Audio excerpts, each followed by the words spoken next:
Krishna, welcome to mum's miracle.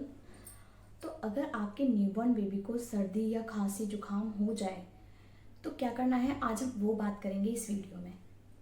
Important video है, ज़रूर देखिएगा, लास्ट तक देखिएगा और लाइक ज़रूर कर दीजिएगा। और चैनल को अगर अभी तक आपने सब्सक्राइब नहीं किया है तो सब्सक्राइब जरूर कर दीजिएगा। तो अभी जो मैं आपके साथ रेमेडीज शेयर कर रही हूँ वो 0 से 6 मंथ के बच्चों के लिए है, क्योंकि उनके साथ क्या होता है कि आप बहुत ज़्यादा होम रेमेडीज़ नहीं कर सकते, वो बहुत छोटे होते हैं। तो ये उन बच्चों के लिए है।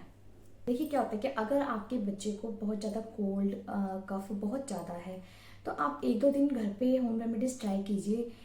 उससे ज़्यादा आप वेट मत कीजिए, आप तुरंत ही अपने डॉक्टर से कंसल्ट कीजिए, क्योंकि बच्चे बहुत छोटे होते हैं तो ज़्यादा आप होम रेमेडीज उनके साथ कर नहीं सकते और ज़्यादा टाइम उन्हें नहीं दे सकते, क्योंकि थोड़े से टाइम अगर आपने बढ़ाया, मतलब थोड़ा सा ज़्यादा उनको अगर हो गया तो और ज़्यादा उनको प्रॉब्लम हो सकती है। तो जो मैं अभी रेमेडीज़ बताऊंगी आपको, नॉर्मली वो रेमेडीज़ 2 दिन तक करके देखनी है, उसके बाद आपको डॉक्टर को ही दिखाना है। पहली रेमेडी है कि आप बच्चों को स्टीम दे सकते हैं। जितना ज़्यादा छोटे बच्चों को आप स्टीम देंगे, उसका जो कंजेशन है, जो नेजल कंजेशन है, जो बहुत ज़्यादा उसको मतलब ब्रीथ लेने में प्रॉब्लम हो रही है और बहुत ज़्यादा उसे मतलब बहुत ज़्यादा उसका कफ जमा हुआ है, तो वो क्या है, स्टीम के थ्रू क्या होता है वो सब बाहर निकल जाता है। तो सबसे पहला है स्टीम, जो कि छोटे बच्चों के साथ बहुत ही यूज़फुल है। और स्टीम आपको 2 तरीके से लेनी है। तरह से बिल्कुल मत लीजिए स्टीम की बच्चा जल जाए। बच्चे उम्र आते हैं, आप उस तरह से स्टीम दे सकते हैं बच्चे को। सेकेंड है, आप अपने वॉशरूम में, आपके गीजर होगा कि तो आप टैप ऑन कर दीजिए गर्म पानी का और वॉशरूम बंद करके बच्चे को लेके उसमें बैठ जाइए। वो जो गर्म स्टीम होगी वो बच्चे की नोज़ में जाएगी तो बच्चे को काफ़ी रिलीफ मिलेगा। जब बच्चे का कंजेशन ज़्यादा हो जाता है तो इस टाइम पे बोला जाता है कि बच्चे को न्यूबलाइज कीजिए। न्यूबलाइजेशन से भी जो बच्चे का जो ये पूरा नेजल कंजेशन है ये पूरा ठीक हो जाता है।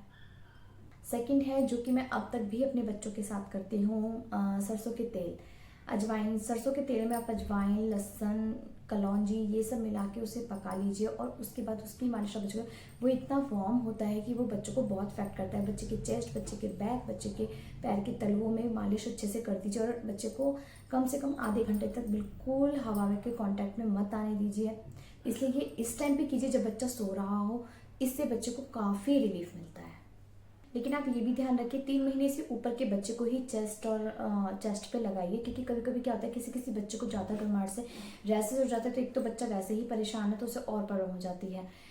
तो 3 महीने से जो छोटे बच्चे हैं उनको आप कोशिश करिए कि आप उनके तलवों में और हाथों के पंजों में ही, नेल्स में मतलब लगाएं बच्चों के, उन्हें उससे ही फ़र्क पड़ जाएगा। फिर नेक्स्ट है जायफल। जायफल को भी घिस करके आप जायफल को घिस लीजिए अच्छे से और उसका भी पेस्ट जो है वो आपके बच्चों के तलुओं में, बच्चों के हाथों के नेल्स में, हाथों में, तो इनमें लगा सकते हैं। ये भी बिल्कुल ऐसे ही लगाना है आपको जैसे आप सरसों का तेल लगाएंगे।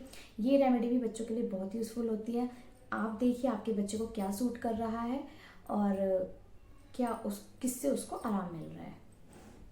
और मैंने आपको बहुत सी वीडियो में बता रखा है नेज़ो क्लियर। अगर बच्चे की नाक बिल्कुल ब्लॉक है तो नेज़ो क्लियर जो बच्चों की नाक बिल्कुल खोल देता है, तो आप नेज़ो क्लियर यूज़ कीजिए बच्चों की नोज़ अगर बंद है तो। और वैसे ही नहीं, अगर कभी भी आपको दिखता है कि बच्चे का नोज़ बंद हो रहा है, बच्चे की नोज़ क्लीन नहीं है, तो आप नेज़ो क्लियर एक बूंद आप बच्चों की नोज़ में डाल देंगे तो बच्चे की नाक वैसे ही क्लियर हो जाएगी। अब बात करते हैं गर्म कपड़े की सिकाई। अब गर्म कपड़े की सिकाई आपको ऐसे करनी है, या तो आप तवा गर्म करके आप उस पर कोई कॉटन का कपड़ा लेके, हैंकी लेके आप उसे गर्म कर लीजिए और बच्चे के चेस्ट और बैक, देखिए आप कपड़ा ज़्यादा गर्म ना हो, आप अपनी इस स्किन पे टच करके देखिए कि आप ज़्यादा गर्म नहीं होना चाहिए कपड़ा।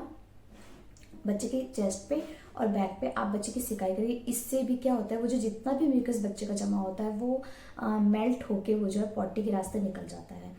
या फिर आप तवे पे कर सकते हैं या फिर आप प्रेस से गर्म करके आप तो बच्चे की सिकाई कर सकते हैं। अब है ब्रेस्ट फीडिंग। ब्रेस्ट फीडिंग ऐसे टाइम पे बच्चों के लिए दवाई होती है, मतलब जितना बच्चा ब्रेस्ट फीड पिएगा वो उतनी ज़्यादा उसकी प्रॉब्लम सॉल्व होगी। तो आप कुछ इतना गरम गरम पीजिए। कहते हैं कि माँ अगर खाती पीती है तो वो बच्चे की बॉडी में जाता है, तो आप कुछ इतना इस टाइम पे काढ़ा लीजिए, गर्म दूध पीजिए, हल्दी वाला दूध पीजिए, जिससे बच्चे की बॉडी पे इफेक्ट पड़े और बच्चे को ये कोल्ड कफ में राहत मिल जाए।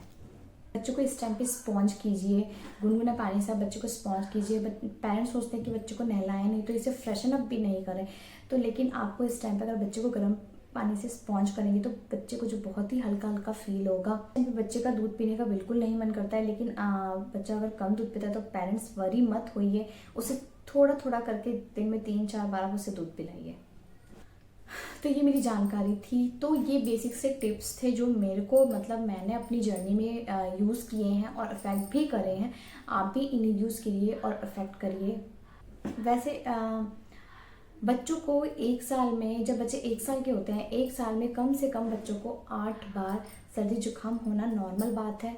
तो ये वरी मत होइए कि हर बार मेरा बच्चा ही क्यों बीमार पड़ता है। पेरेंट्स के मन में ये क्वेश्चन हो जाता है कि हर बार मेरे बच्चे को सर्दी जुकाम क्यों होता है। सबको होता है, सबके साथ ये सिचुएशन है। तो ये थोड़ी सी होम रेमेडी करके आप अपने बच्चे को ठीक कर सकते हैं।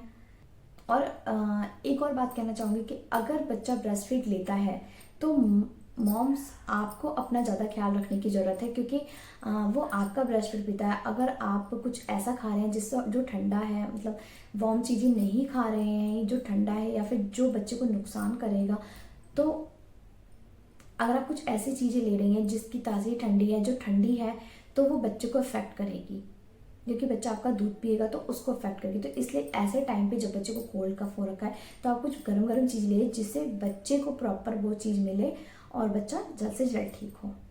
तो ये मेरी थोड़ी सी जानकारी थी। अगर अच्छी लगी हो तो लाइक जरूर कीजिए। हरे कृष्णा।